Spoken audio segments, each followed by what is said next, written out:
Ready. আসসালামু আলাইকুম। আপনারা যারা মেকানিক কাজ করেন, যারা অবশ্যই রিং ডালতে না পারেন, বুঝতে না পারেন, তারা আমার ভিডিও দেখে অবশ্যই বুঝতে পারবেন কীভাবে রিং ডালা হয় অ্যান্ড কোন পজিশনে থাকে। ইনশাল্লাহ আপনারা আমার ভিডিও দেখলে অবশ্যই আপনারাও দেখে দেখে করতে পারবেন। এটা হলো অয়েল রিং। অয়েল রিং এখানে তিনটা, অলরেডি অলমোস্ট তিনটা রিং থাকে। নিচের রিংটা এই জায়গায় পিস্টনের কর্নার, এই যে এখানে দেখতে পাচ্ছেন গ্রুপ আছে এখানে। এন্ড ভিতরে যে এই রিংটা দেখতে পাচ্ছেন নিটওয়ালা, এটা অবশ্যই দুইটা হোল আছে, এখানে একটা এখানে একটা, অবশ্যই থাকবে এটা মাঝখানে। সবসময় খেয়াল রাখবেন এই ভিতরের রিংটা অবশ্যই মাঝখানে ডালার জন্য খেয়াল রাখবেন। কোনো সময় এই হোলের ভিতরে ডালবেন না, তাহলে অয়েল খাবে এবং স্মোকও মারবে। ওকে, উপরের রিংটা আসবে এই কর্নারে,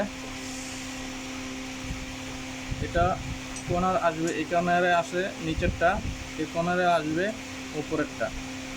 ঠিক আছে, সেন্টারটা হলো ইনার রিং।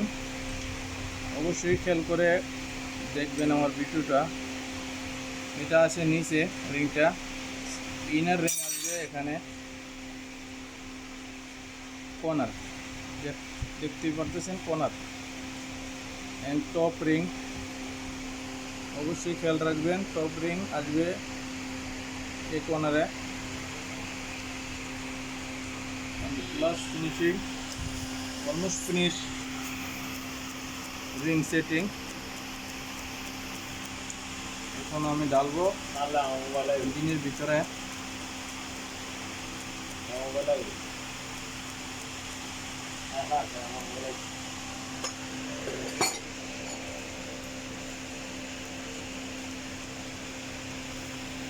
অলরেডি গ্রুপ আছে, গ্রুপের ভিতরে কিয়ার গার্ড চলে যাব।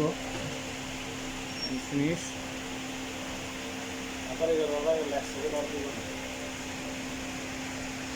Last finishing.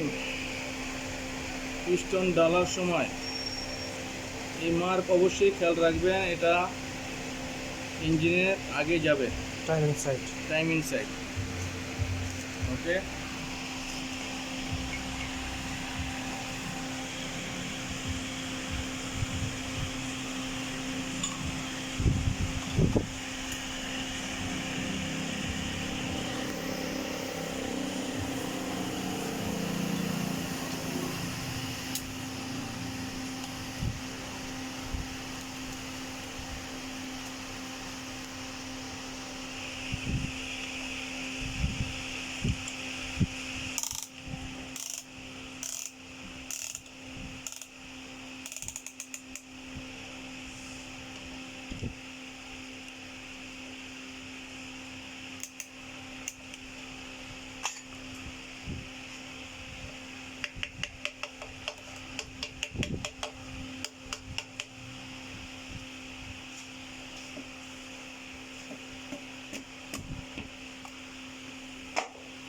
খালাস, ফাইনাল।